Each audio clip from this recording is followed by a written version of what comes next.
UP में चुनाव 2027 में होने हैं, लेकिन जिस तरह से राजनीतिक हलचल दिखाई दे रही है, उससे लगता है जैसे चुनाव अगले महीने ही होने वाले हों।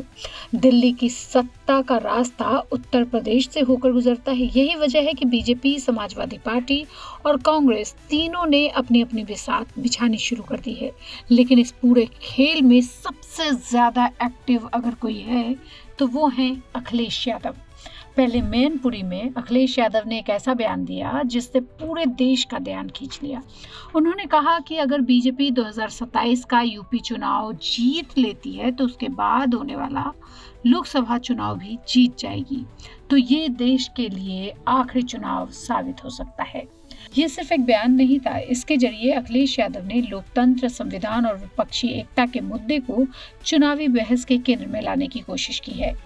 दिलचस्प बात यह है कि अखिलेश सिर्फ बीजेपी पर हमला नहीं कर रहे हैं, बल्कि विपक्ष की राजनीति को भी अपने हिसाब से सेट करना चाहते हैं।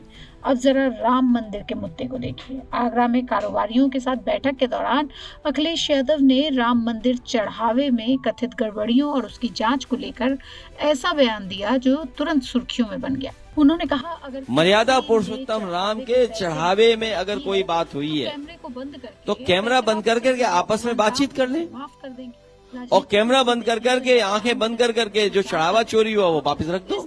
भगवान प्रभु श्री राम माफ कर देंगे। लेकिन बताओ, अधिकारी जांच करेंगे हमारे भगवान के पुजारियों की?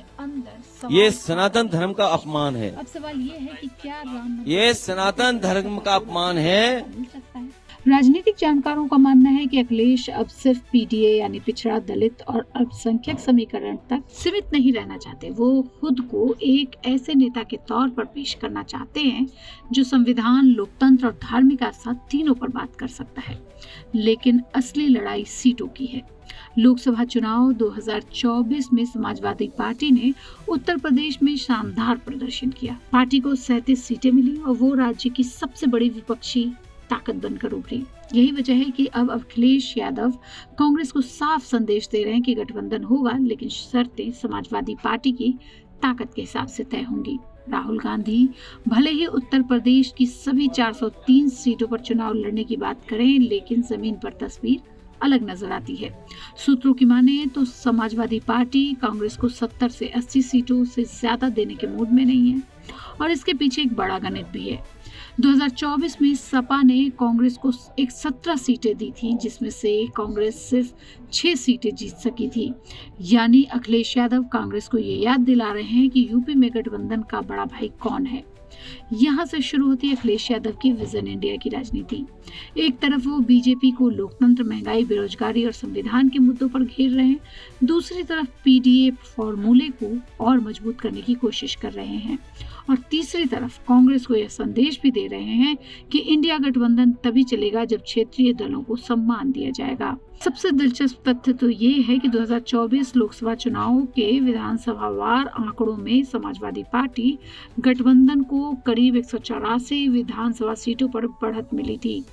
यानी अगर यही ट्रेंड बरकरार रहता है और पीडीए समीकरण थोड़ा मजबूत होता है तो 2027 में सत्ता परिवर्तन की संभावना को सपा गंभीरता से देख रही है। लेकिन राजनीति में गणित और जमीन हमेशा एक जैसी नहीं होती।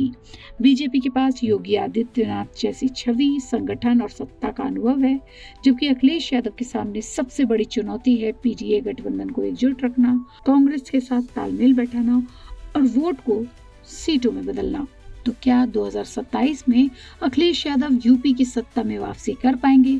क्या राम मंदिर, पीडीए और लोकतंत्र का मुद्दा बीजेपी की चुनावी मशीनरी को चुनौती दे पाएगा? और सबसे बड़ा सवाल, क्या राहुल गांधी और अखिलेश यादव मिलकर बीजेपी के खिलाफ ऐसा गठबंधन बना पाएंगे जो 2027 में इतिहास बदल दे? अपनी राय कमेंट बॉक्स में जरूर बताएं।